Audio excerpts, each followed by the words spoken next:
रहता है। What is digestion? Digestion क्या होता है? फूड का जो हम खुराक खा रहे होते हैं इसका छोटे छोटे पार्टिकल्स के अंदर टूटना, इसको हम क्या कहते हैं? डाइजेशन का नाम दे रहे होते हैं। सही है, छोटे छोटे पार्टिकल्स के अंदर टूटने को हम क्या कहते हैं? डाइजेशन का नाम दे रहे होते हैं।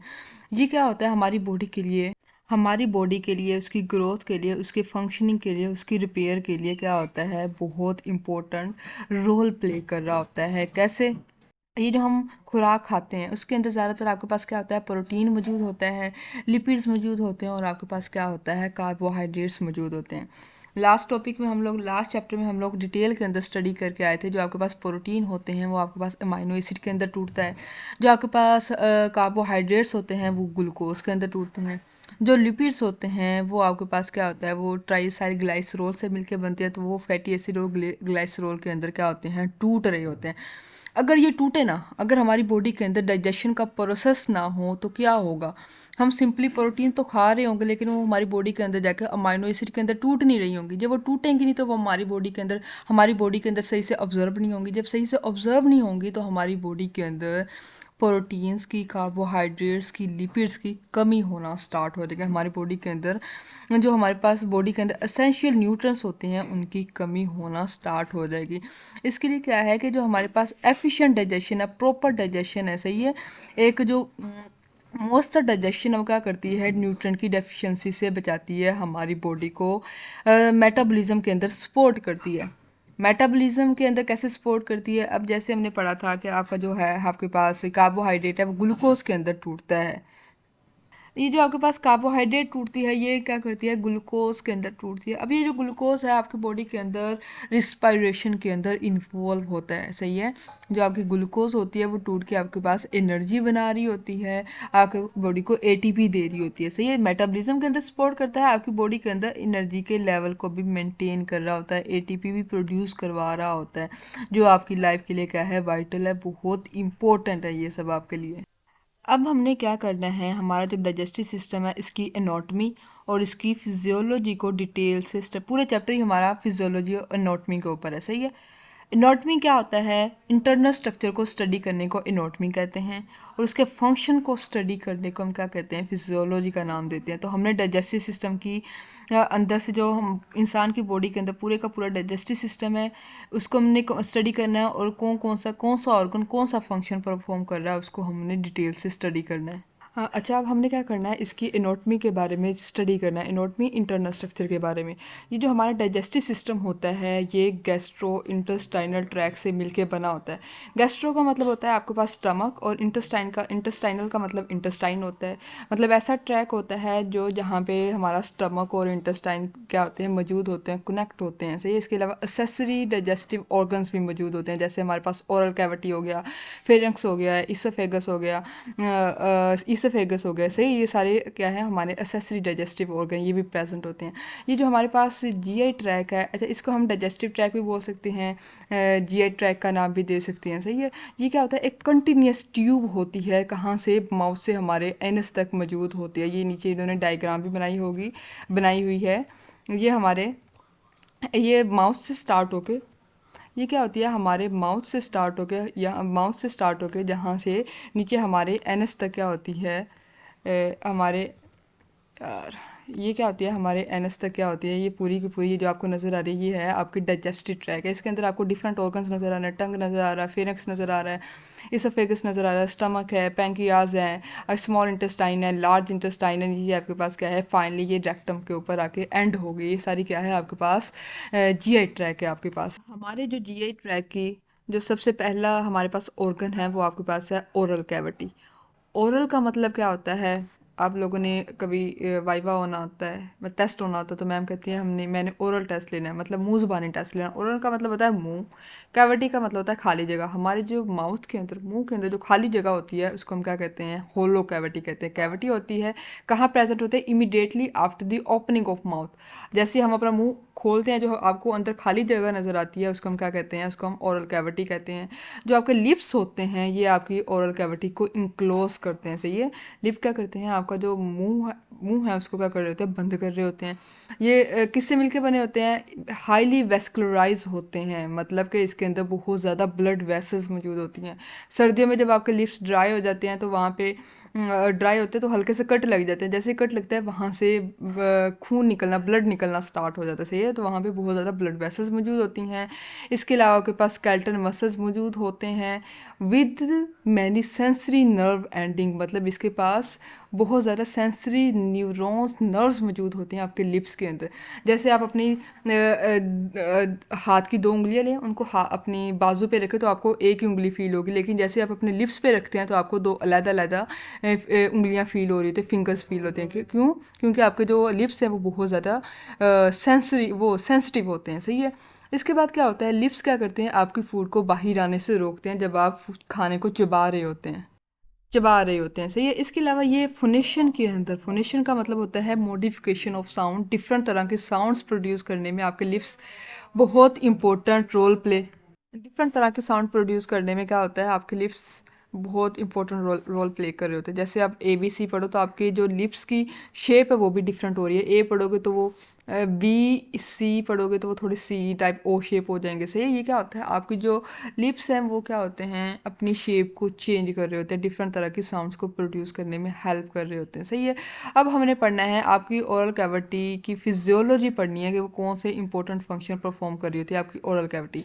सबसे पहले तो आपकी जो ओरल कैविटी होती है वो सिलेक्शन ऑफ फूड में हेल्प करती है। सिलेक्शन ऑफ फूड के हमने जो खुराक खा रहे हैं उसको सिलेक्ट करने में, जो खुराक खानी है उसको सिलेक्ट करने में ये बहुत इंपॉर्टेंट रोल प्ले कर रही होती है। कैसे, जो आपकी टंग होती है उसके ऊपर टेस्ट बड्स मौजूद होते हैं। अब जैसे ही आपकी जो फूड है वो आपके ओरल कैविटी के अंदर जाती है, आपकी जो टंग के ऊपर टेस्ट बड होते हैं वो उसको टेस्ट करते हैं और उसको फिजिकली फेल्ट भी करते हैं, उसको महसूस भी करते हैं खुराक को। जैसे कभी कभी होता है आपकी खुराक के अंदर कभी कोई पत्थर आ जाता है, सही है, या कभी कोई अजीब सी चीज़, किरक वगैरह जैसे आप कह सकते हो, आपको फील होती है।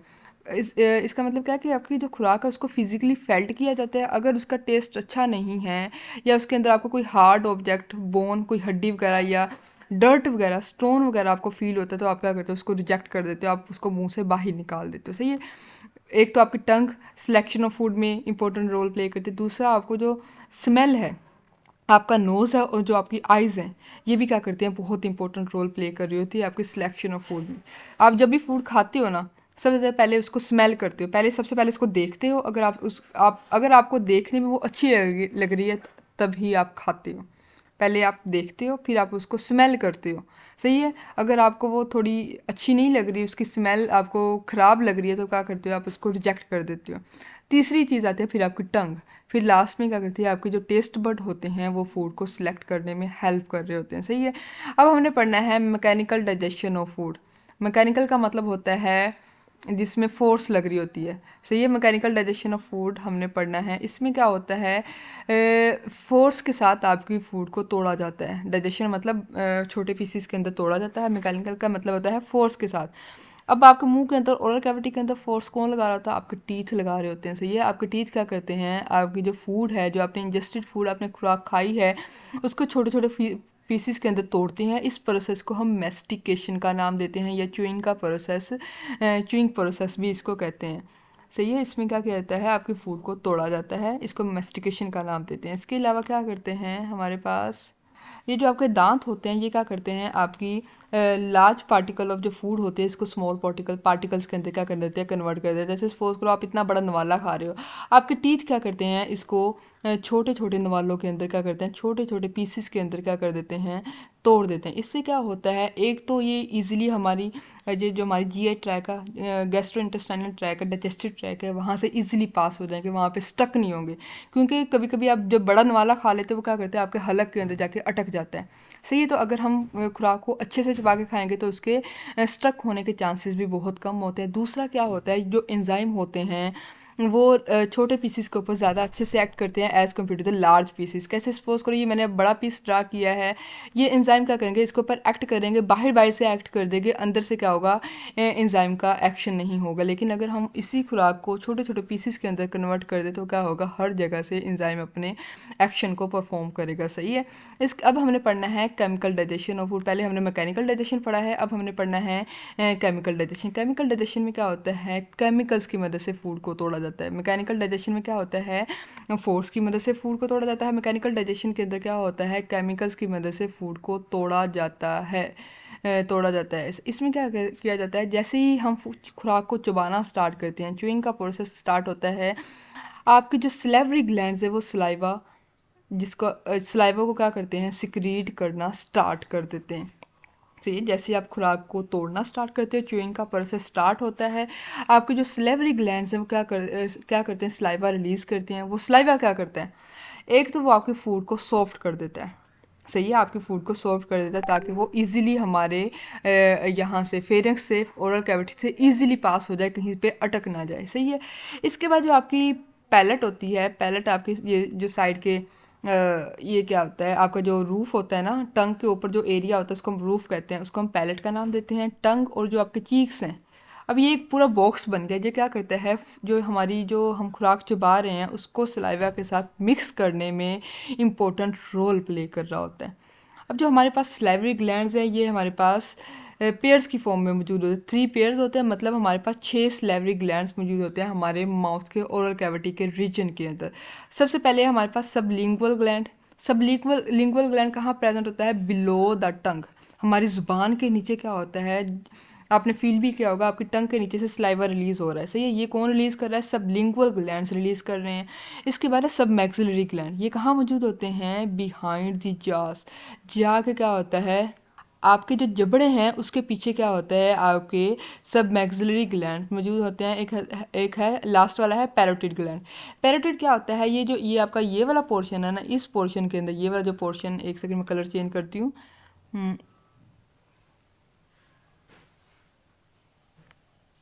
ये वाला पोर्शन आपको ये वाला पोर्शन नज़र आ रहा है ना, ये इसको कहते हैं पैरोटिड ग्लैंड। यहाँ पे मौजूद होता है, इस पोर्शन के अंदर क्या होता है, आपके पैरोटिड ग्लैंड्स मौजूद होते हैं, यहाँ से सलाइवा को रिलीज़ कर रहे होते हैं। अब ये जो हमारा सलाइवा है, इसके अंदर क्या क्या चीज़ें मौजूद होती हैं। सही है, सलाइवा के अंदर सबसे पहले तो आपका वाटर और म्यूकस मौजूद होगा। सही है, ये क्या करेगा, फूड को लुब्रिकेट, सॉफ्ट मॉइस्ट करेगा, और क्या करेगा, लुब्रिकेट करेगा, मतलब कि फूड को सॉफ्ट करेगा और उसको इजीली पास करवाएगा हमारी ओरल कैविटी में से।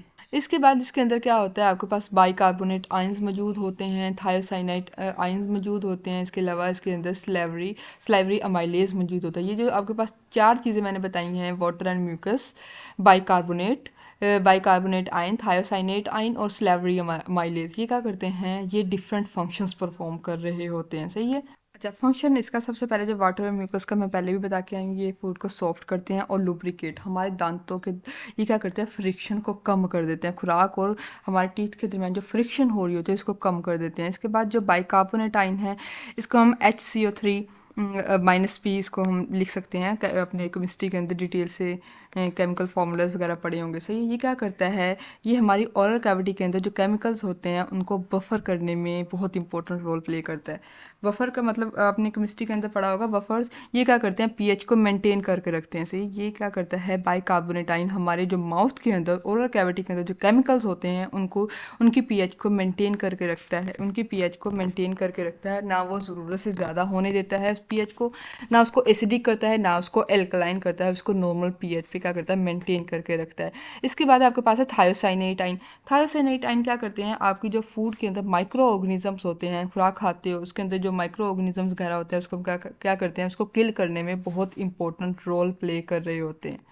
ये जो आपके पास है स्लाइवरी अमाइलेज, ये क्या करता है, ये जो आप कार्बोहाइड्रेट्स खा रहे होते हैं ना, कार्बोहाइड्रेट की टाइप है पॉलीसेकेराइड, जिसमें स्टार्च और ग्लाइकोजन आता है आपको, इसको माल्टोज के अंदर कन्वर्ट कर रहे होते हैं। सही है, इसको क्या करते हैं, माल्टोज के अंदर कन्वर्ट कर रहे हैं। अच्छा, और जो आपके पास फ्रेश सलाइवा होता है ना, जो मतलब फ्रेश रिलीज होता है, वो अल्कलाइन होता है, उसकी पीएच क्या होती है, 8 होती है। अच्छा, आपको ये पीएच स्केल का तो पता है ना, ये पीएच 7 से आगे, 7 क्या होता है आपका न्यूट्रल होता है, 7 से 14 तक अगर 7 से हम 14 की तरफ जाएं तो ये आपके पास क्या होगा, अल्कलाइन होगा।